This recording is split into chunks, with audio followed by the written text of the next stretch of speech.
Assalamualaikum warahmatullahi wabarakatuh. Waalaikumsalam warahmatullahi wabarakatuh.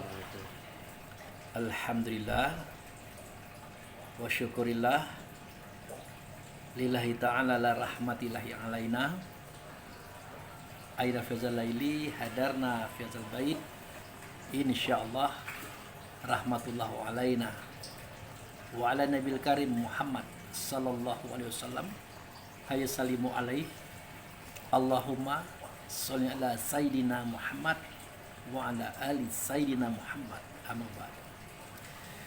Yang saya hormati Pak Charlie sebagai ahli rumah, Pak Wel beserta para hadirin lainnya, kita banyak bersyukur kepada Allah dengan anugerahnya kita diberi kesehatan dan kekuatan, sehingga dengan itu kita dapat hadir dan datang di rumah ini dalam rangka kebaikan dan kebenaran untuk mempermudah langkah-langkah kita menuju yang selamat, itu Allah dan Rasulnya.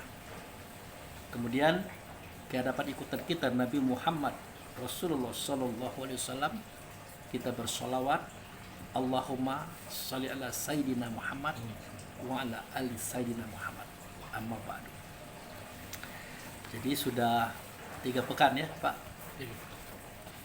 Pertama kali Pak Wel yang berangkat ke Saya Pak Pak Charlie dulu ya ke Jakarta.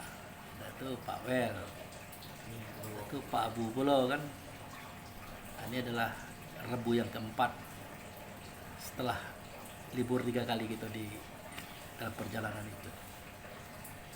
Jadi kemarin itu Pak Charlie, Pak Wel, saya diundang oleh UIN Juresiwo Metro untuk memberikan materi ya semacam seminar itu Pak, semacam kajian.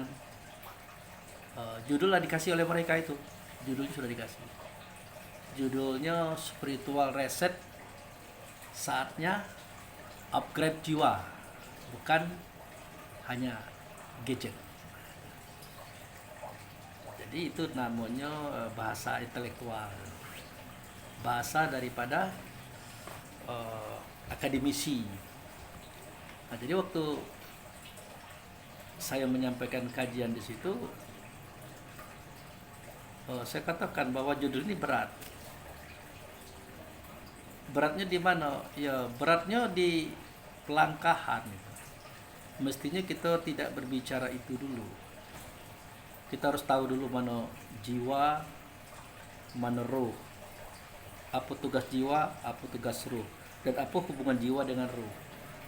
Baru kita masuk pada action ataupun amaliyah ataupun perbuatan untuk mereset atau me-upgrade. Nah, jadi waktu itu kita jelaskan lah itu Pak. Kita katakan kalau mereset spiritual itu kita tidak bisa, mengupgrade jiwa juga kita tidak bisa, karena kita tidak tahu mana jiwa mana roh itu. Makanya yang perlu diketahui hari ini adalah apa itu spiritual. Spiritual itu adalah semangat gelora. Jadi semangat dan gelora ini milik siapa? Milik roh kah atau milik jiwa? Itu aja masih kabur. Nah, waktu itu dijelaskan. Jadi spirit itu ataupun semangat ataupun gelora itu milik jiwa, bukan milik roh. Termasuk juga Quran, hadis sebenarnya itu pelajaran untuk jiwa, bukan untuk ruh. Karena ruh itu adalah pembawa misi. Nah, baru kita jelaskan apa itu jiwa, apa itu ruh. Nah, itu kita lihat di surat At-Tariq Pak. Nah, di situ dijelaskan itu. Apa jiwa itu, siapa jiwa itu. Nah, karena jiwa itu dalam bahasa lainnya manusia. Nah, gitu. Tahu Pak? Yang bunyinya falyanzuril insanu mimma khuliq kami ma'indafik yahruju min baini sulbi wa tara'ib. Coba Pak. ayat ayat dulu. Ya. Falyanzuru. Ayat keberapa? Dari pertama. Boleh dari pertama boleh. Bismillahirrahmanirrahim.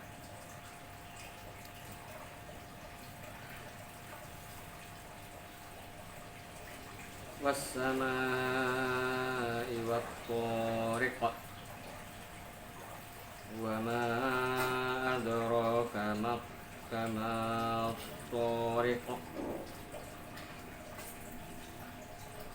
An-najmu syaqib.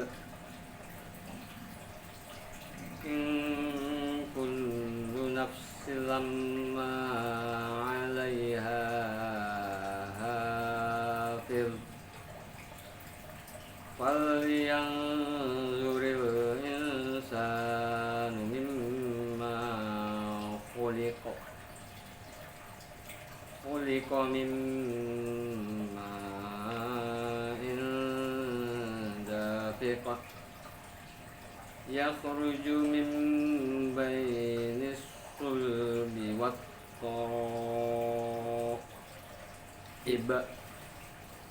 Ya. Coba diterjemahkan.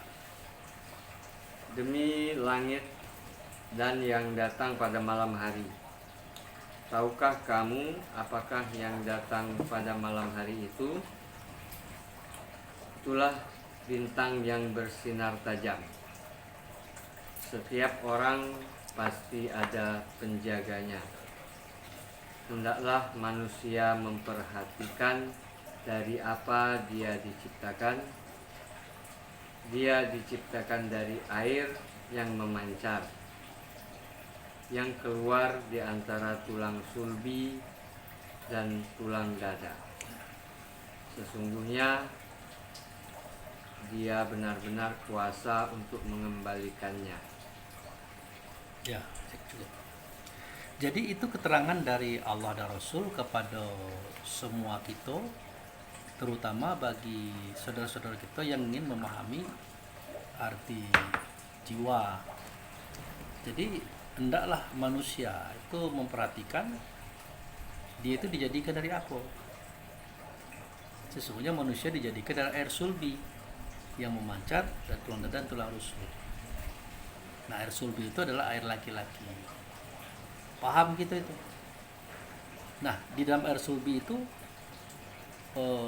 atau dalam cairan itu kalau kita ambil 1 sendok makan, terdapat jutaan ekor makhluk. Kepalanya seperti telur ayam, badannya panjang, ekornya cambuk. Dia hidup, dia bernapas, dia berjalan, dia berlari, dia berkembang dalam rahim perempuan. Seketika dia membuahi ovum atau telur perempuan. Nah, yang hidup dalam tubuh mungil itu, itulah dia manusia. Dalam bahasa ini itulah jiwa. Nah, itu. Dari apa manusia itu dijadikan, atau dari apa jiwa itu dijadikan? Dikampaikan oleh Nabi bahwa di dalam tubuh mungil itu ada jiwa atau manusia itu terbuat dari 4 anasir. Anasir angin namanya roh rehan, anasir air namanya roh rahmani, anasir tanah namanya roh jasmani, anasir api namanya roh idafi. Jadi gabungan 4 anasir inilah yang disebut dengan insan atau jiwa tadi. Nah, bagaimana pribadinya? Nah, pribadinya beda-beda. Kalau anasir angin pribadinya itu bersifat dengan sifat pantang kelintasan. Artinya tidak bisa melihat orang kaya, melihat orang pintar, orang sukses, timbul kebencian, iri dengkinya. Kalau anasir tanah, anasir air, pantang kerendahan, maunya tinggi, maunya wah, maunya hebat kan. Agama tidak melarang, tapi jangan sampai menggunakan uang orang, apalagi mengambil hak orang, itu yang menjadikan terjadinya korupsi di mana-mana. Kemudian anasir tanah itu rakus, pantang kekurangan. Duitlah banyak, hartalah banyak, masih memperbanyak. Tak peduli hal haram, pokoknya banyak gitu. Yang keempat adalah anasir api, pantang tersinggung, tidak mau kalah. Jadi 4 anasir ini kalau digabungkan, dia akan menjelma menjadi insan atau jiwa. Sifatnya tadi akan melahirkan sifat 10. Pantang kelintasan, pantang kerendahan, pantang kurang, pantang kalah. Kalau digabung melahirkan 10 sifat. Ajib, ria, takabur, iri, dengki, hasud, pendatang Allah dan sombong. 10 tambah 4, 14, muncul 3 sifat benci, dendam, menghancurkan. Itulah jiwa, itulah manusia. Itulah kodratnya, mereka sengaja dijadikan seperti itu. Nah, cak mano kita bisa mereset, mengembalikan dia jadi baik, mengembalikan dia jadi benar. Sedangkan sifat itu bukan kita yang meletakkan, Tuhan. Kenapa dia pantang kelintasan, pantang kenalan, pantang kurang, pantang kalah, memunculkan 10 sifat dan 3 sifat sesudah itu? Itu Tuhan yang meletakkan sifat itu. Nah, apakah mungkin kita bisa mereset atau mengembalikan dia kepada posisi yang baik dan benar? Jawabnya tidak mungkin. Nah, di situ sudah tidak nyambung usaha daripada setiap lembaga, setiap usahawan untuk menjadikan manusia itu baik, tidak nyambung. Nah, itu pertanyaannya, yang bisa mereset atau mengupgrade atau memperbaiki jiwa ini siapa? Yang bisa melakukan itu adalah ruh. Nah, itu. Karena ruh itu adalah khalifah, ruh itu adalah rasul, dia ditiupkan dalam tubuh, tugasnya itu tadi, untuk mereset, untuk mengupgrade istilahnya. Nah, itu bisa ditengok dari surat Al-Baqarah ayat 30, Pak.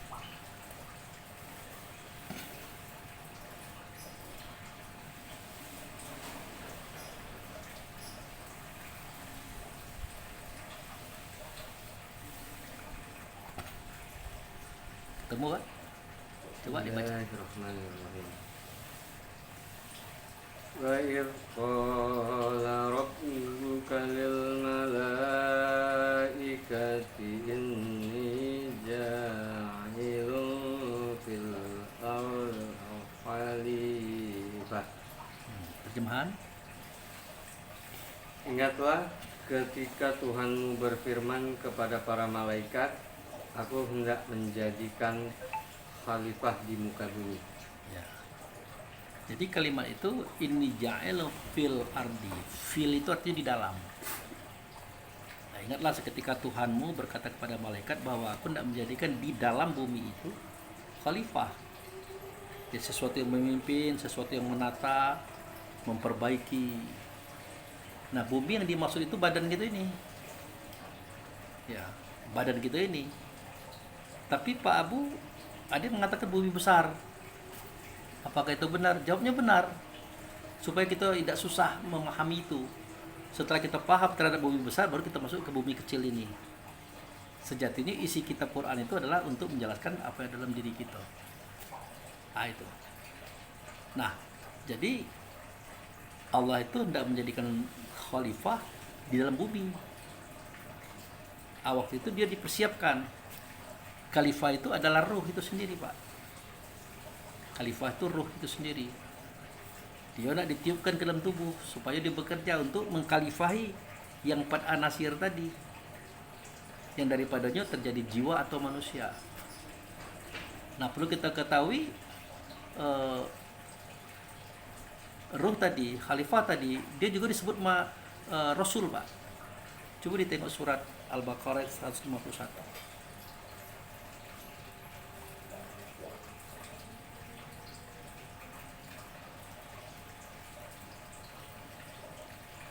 Bismillahirrahmanirrahim.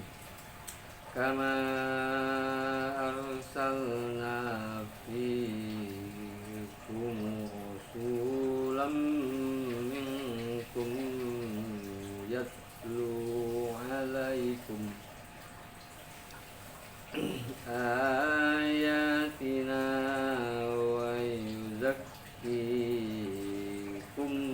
wa yu'allimukumul kitab wal hikmata wa yu'allimukum ma lam takunu ta'lamun.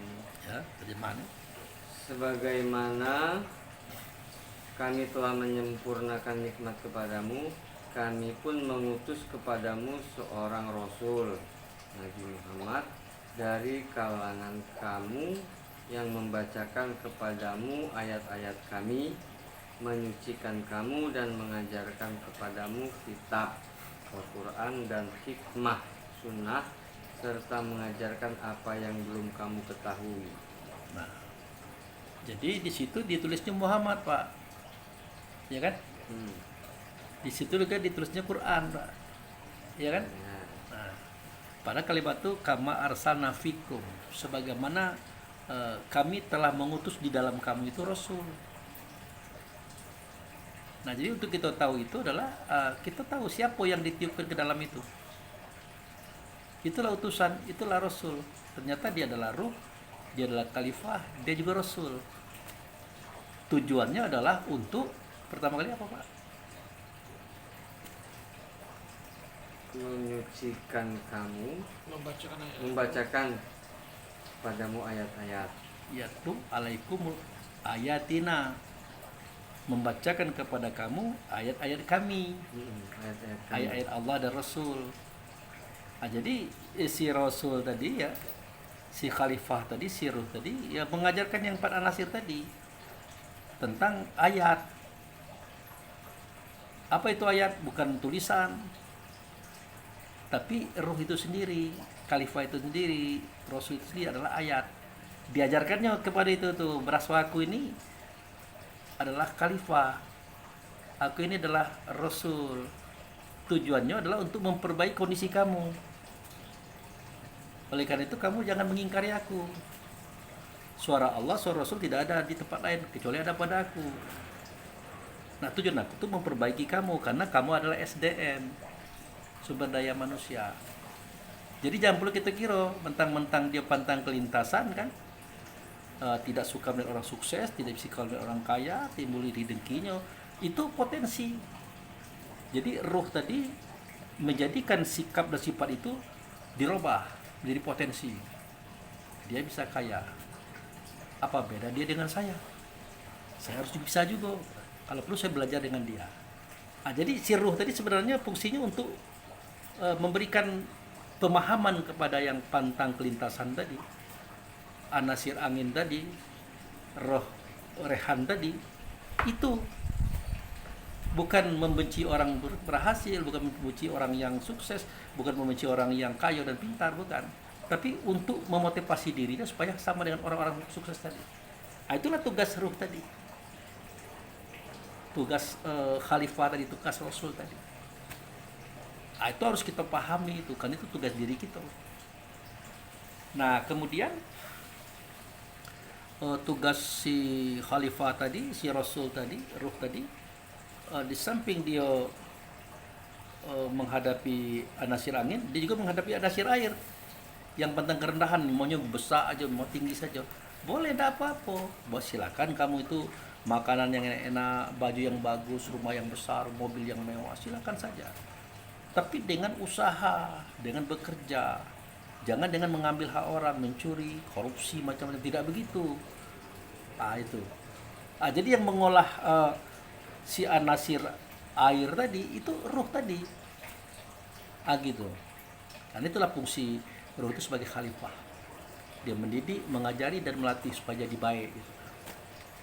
Kemudian terhadap anasir tanah yang rakus pantang kekurangan, dia merubah pola pikir atau mindset roh tanah tadi, roh jasmani tadi ataupun dunia tadi. Sifatnya kan rakus pantang kekurangan. Boleh, silakan rakus pantang kekurangan, tapi dirubah menjadi energik. Energik bagaimana? Duitlah banyak, hartalah banyak, kerja.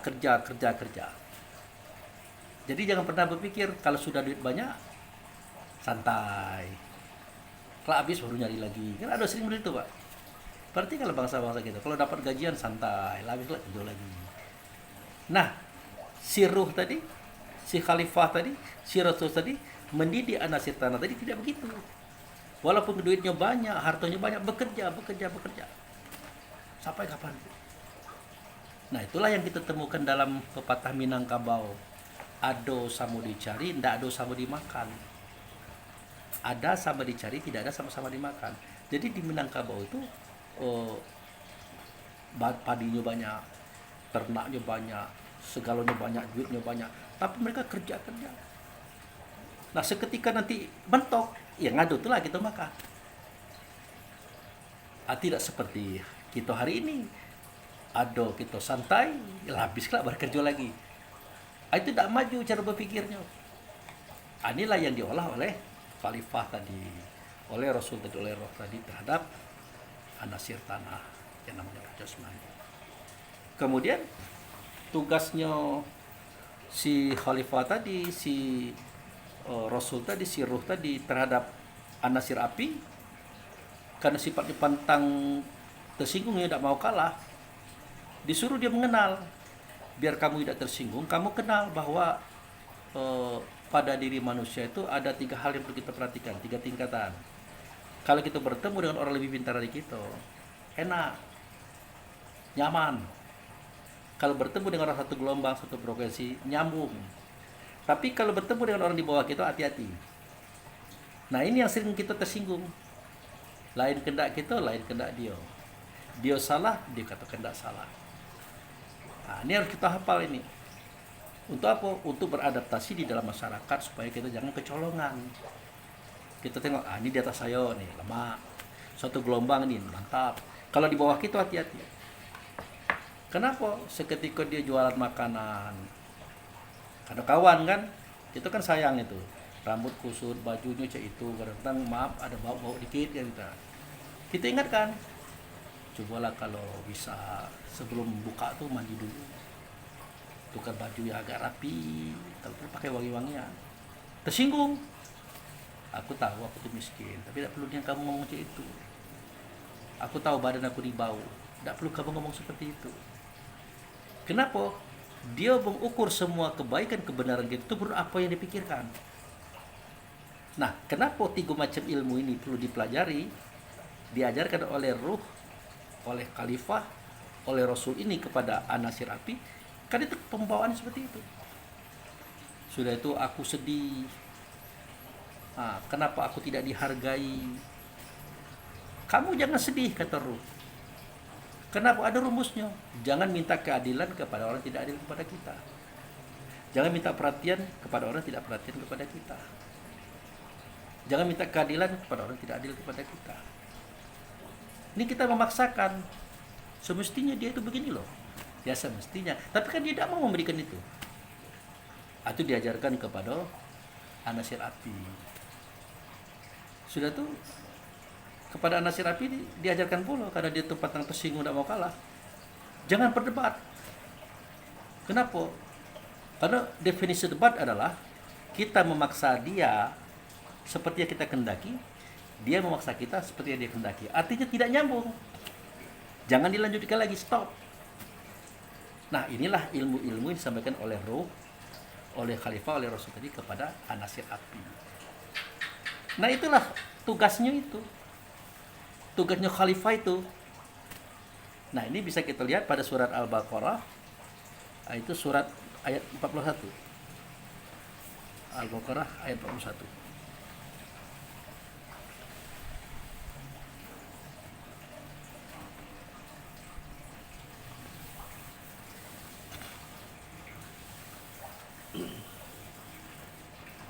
Bismillahirrahmanirrahim. Wa aminu bima anzaltu musaddiqan lima ma'akum wa la takunu awwala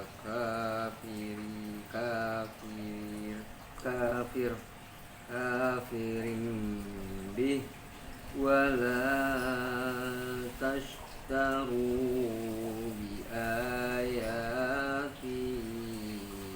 syamanan qalilaw wa tayyafat. Berimanlah kamu kepada apa yang telah aku turunkan sebagai pembenar bagi apa yang ada pada kamu, dan janganlah kamu menjadi orang yang pertama kafir kepadanya. Janganlah kamu menukarkan ayat-ayatku dengan harga murah, dan bertakwalah hanya kepadaku. Nah itu. Jadi Allah dan Rasul berbicara kepada yang empat anasir tadi, kepada jiwa tadi, kepada manusia tadi, ya, melalui khalifah, melalui Rasul, melalui Ruh tadi. Apa bunyinya? Berimanlah kamu hai yang empat anasir kepada dia ini, yang kuturunkan ini. Dia adalah khalifah, dia adalah Rasul, dia adalah Ruh. Fungsinya apa? Fungsinya untuk memperbaiki apa yang ada pada kamu, membenahi apa yang ada pada kamu. Itu yang tadi yang kita ceritakan tadi. Kepada anasir angin dia melakukan ini, anasir air dia mengajarkan ini, anasir tanah dia menyampaikan ini, dan anasir api dia memberikan kiat-kiat ini supaya mereka ini bagus. Makanya kalimatnya musaddiqal lima ma'akum, memperbaiki ataupun membenarkan apa yang ada pada kamu. Jadi Allah dan Rasul itu berbicara kepada empat anasir melalui ruh tadi. Nah, janganlah kamu wahai empat anasir menjadi orang pertama kali mengingkari ruh ini.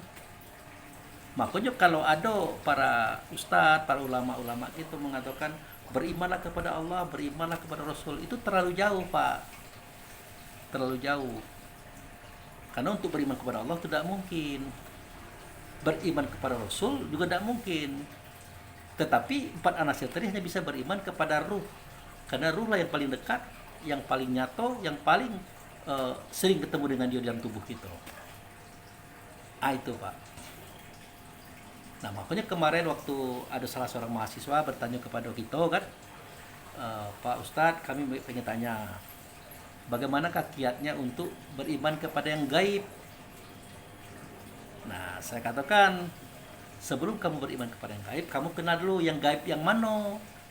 Allah gaib, Rasul gaib, malaikat gaib. Nah, gaib yang mana? Nah, disampaikannya ya yang segala-galanya. Jangan. Allah gaib, Rasul gaib. Ada yang gaib dalam diri kita. Itulah ruh tadi. Nah, kita harus percaya kepada ruh ini. Karena dia membawa suara Allah, membawa suara Rasul. Membawa kata Allah, membawa kata Rasul. Membawa nasihat Allah, membawa nasihat Rasul. Kita harus percaya. Kita yang mana? Kita yang empat anasir tadi. Yang angin, air, tanah, api tadi. Atau si jiwa tadi. Atau si insan tadi. Aja itu. Nah, jadi dia hanya sebatas itu kepercayaannya itu. Makanya dikatakan wala takun awal kafirun bi. Janganlah kamu jadi orang kafir pertama kali kepada dia. Itu. Sudah itu ada kalimat wala tastaru bi ayati samanan qalila. Janganlah kamu jual ayatku itu. Lalu kenapa ruh itu dikatakan ayat? Itu kan telah kita sampaikan dulu. Seketika Nabi mau berkata kitab, ditanya oleh sahabat, mahwal kitab? Ya, Quran. Nah, seketika ditanya oleh sahabat, ya Rasulullah, mahwal Quran? Dijawablah Nabi Muhammad yang isinya adalah pada surah Al-Ankabut ayat 49. Bal huwa ayatu bainatu qusuru allazinatul ilmi wa ma yaj'adu bi ayatina ilal zalimun. Sesungguhnya kitab adalah Quran adalah ayat dalam dada kamu, dia itu terang menjelaskan, namanya ilmu. Tidak ada yang mendustakan diri kecuali orang-orang zalim. Nah, orang zalim tadi yang 4 macam tadi. Anasir angin, air, tanah, api, atau jiwa atau manusia tadi. Nah, janganlah dia menjual. Biasanya kalau si khalifah, kalau si rasul, kalau si ayat, kalau si ruh ini dijual oleh 4 anasir, berarti dia kalah. Dia kalah. Contoh, misalnya Pak Abu Fikri ini jadi hakim, menyelesaikan persoalan triliunan rupiah. Nah, jadi Pak Abu lah tahu yang benar itu si A, yang salah itu si B. Tapi Pak Abu bisa berbalik, yang si B dimenangkan, yang si A dikalahkan. Kapan? Seketika 4 anasir tadi ya menguasai ruh, menguasai Rasul, menguasai khalifah tadi. Di mana saatnya? Seketika orang membayar. Pak Abu, ini kan proyek triliunan nih. Ini 100 miliar untuk Pak Abu. Tapi menangkan kami. Wah, 100 miliar itu dikit. Aku enggak 500 miliar. Oke. Tapi menangkan kami. Siap. Nah, oleh karena itu roh Pak Abu sudah tidak kuat lagi kan, karena dikuasai oleh 4 anasir tadi, karena dikuasai oleh anasir angin, air, tanah, api tadi. Kemudian yang 4 tadi dia memplanning, memprogram bagaimana caranya yang benar jadi salah, yang salah jadi benar. Dibuatlah saksi palsu, trik dan intrik dan macam-macam, dibayari. Akhirnya yang salah menang, yang benar kalah. Nah, itu yang disebut dengan menjual ayat. Jadi yang menjual ayat itu yang 4 anasir itu. Yang dia jual adalah ayat atau ruh atau rasul atau khalifah itu tadi. Nah, itu. Dengan uang sedikit. Lah bagaimana mungkin Pak Abu uang sedikit kan 500 juta. Atau 500 miliar. Nah, caranya begini. Ini uang 1 triliun. Kan banyak, Pak. Untuk Pak Wel atau untuk Pak Charlie. Gratis. Banyak, Pak. 1 triliun banyak. Banyak, Pak ya. Nah, ini untuk Pak Charlie, ini untuk Pak Wel. Tapi dengan catatan. Bersama dengan uang ini Bapak terima, saya tembak kepala Bapak. Enggak, Pak Charlie. Pak Wel? Enggak mau kan? Masih buka. Kenapa? Karena Pak Charlie tahu kalau udah tembak kan ayat ini kan hilang. Ruh ini kan tidak berfungsi lagi. Disitulah kita tahu ternyata ayat ini mahal ketimbang uang 1 triliun. Itu cara kita menganalisa. Nah, kembali kepada tugas mereset, mengupgrade jiwa tadi. Jiwa hanya bisa di-upgrade oleh roh, oleh Rasul, oleh Khalifah yang Allah tunjuk, yang diturunkan ke dalam tubuh. Jiwa yang mana? Ya jiwa yang kacau tadi, yang anasir angin, air, tanah, api tadi, pantang kelintasan, pantang kerendahan, pantang orang, pantang kalah. Kemudian roh yang bagaimana yang bisa? Roh yang punya relasi dengan Rasul, Rasul dengan Allah. Hanya itulah yang bisa mereset, mengupgrade jiwa. Itu. Kenapa? Karena roh tadi diurus oleh Tuhan. Jadi kalau roh tadi tidak diurus oleh Tuhan, dia tidak akan bisa mereset dan tidak bisa mengupgrade jiwa. Tidak bisa. Kau berkata Allah dan Rasul pada surah Al-Isra ayat 85. Ada tuh Pak? Al-Isra 85.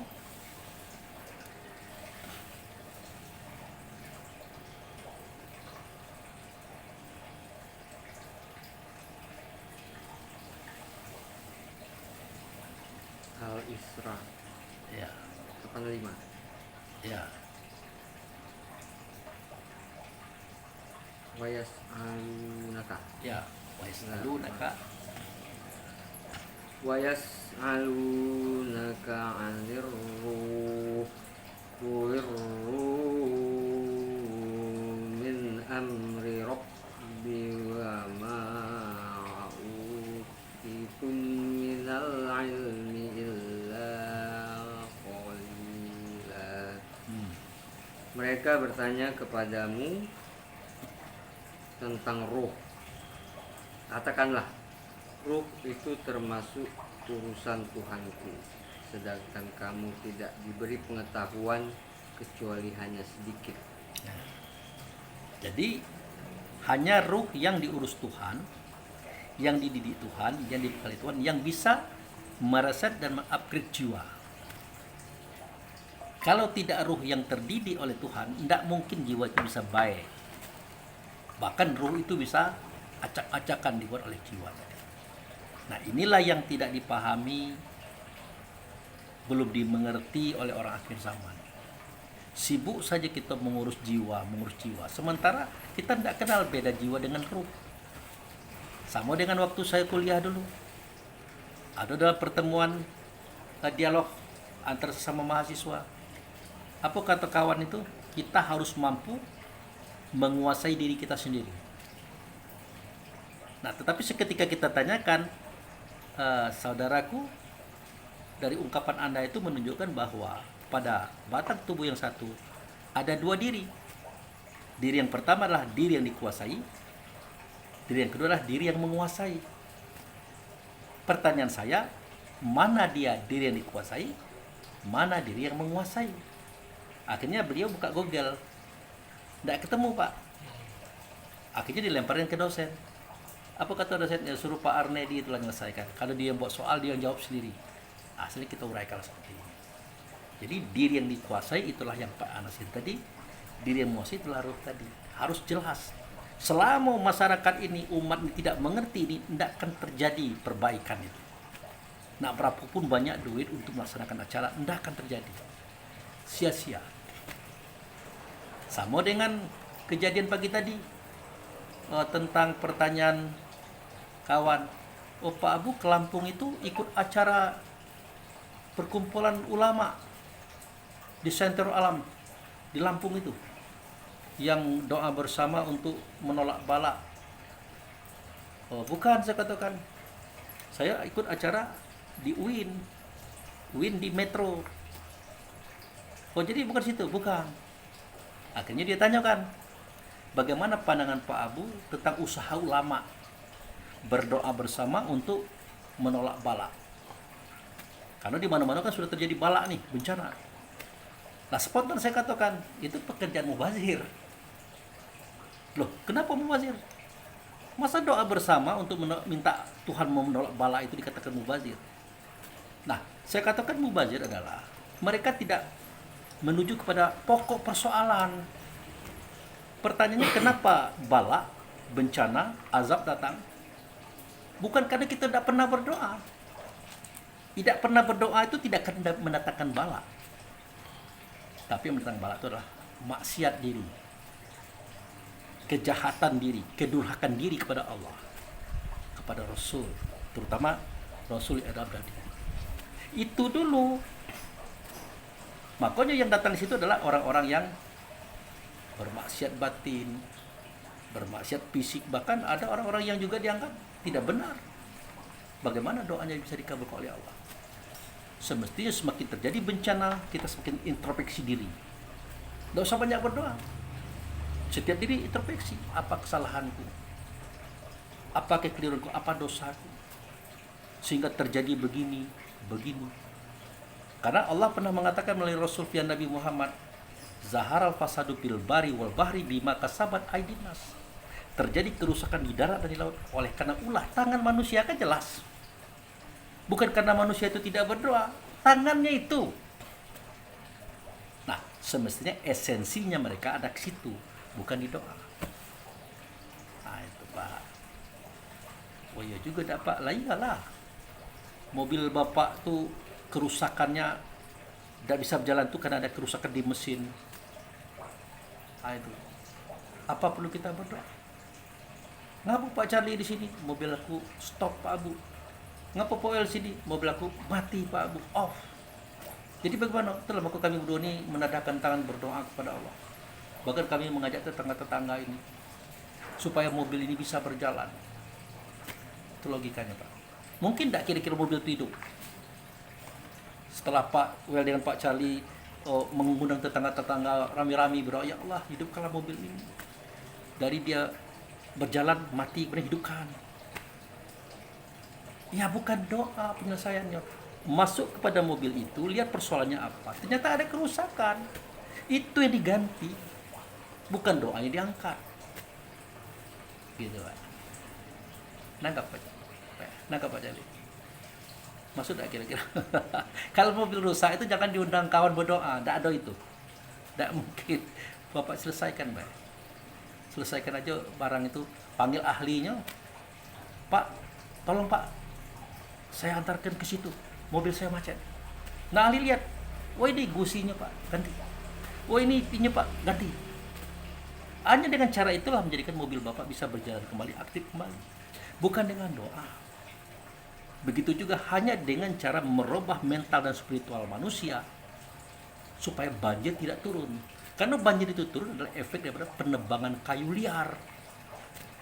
Gitu. Artinya mereka mengikutkan hawa nafsunya untuk menguras hak bangsa yang ada dalam hutan-hutan tadi. Akhirnya terjadilah longsor. Seandainya kayu itu hidup subur, tidak dipalak liar, pas hujan turun, pasti air itu jatuh di daun dulu Pak. Di ranting, di dahan, diserap oleh kayu, masuk ke dalam urat. Toh kalau dia mau berjalan turun tidak ngebut Pak, air itu Pak. Kalau dia berjalan tidak ngebut Pak, baru nak ngebut tertubur dengan pohon ini pindah ke sini, tertubur dengan pohon ini pindah ke sini. Jadi ayunan air itu tidak terlalu kuat.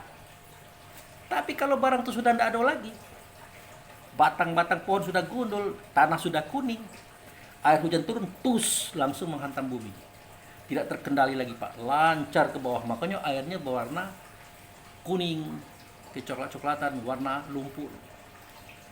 Ah itu, bagaimana mungkin itu bisa dengan doa diselesaikan? Tidak bisa. Satu-satu cara adalah memperbaiki mental spiritual kita, menanam kembali pohon itu pun bertahun-tahun lamanya dan jangan dipotong lagi.